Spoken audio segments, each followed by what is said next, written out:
أنا مش هقولك مش هتصدق، عشان أنا عارف إنك مش هتصدق.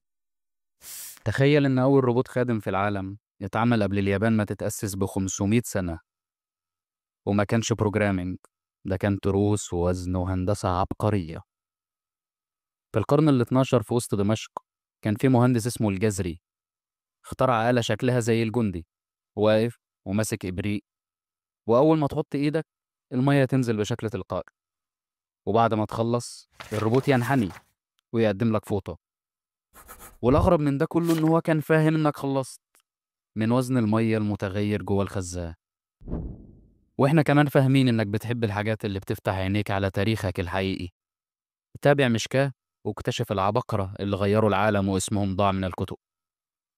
ده مش مجرد اختراع واحد، ده كان واحد من أكتر من 50 آلة عبقرية وصفها الجزري بتفصيل هندسي يخض. اللي عمله الجزري ده هو أصل الأتمتة والروبوتات في العالم، ودي كانت بس بداية سلسلة عبقري اسمه الجزري.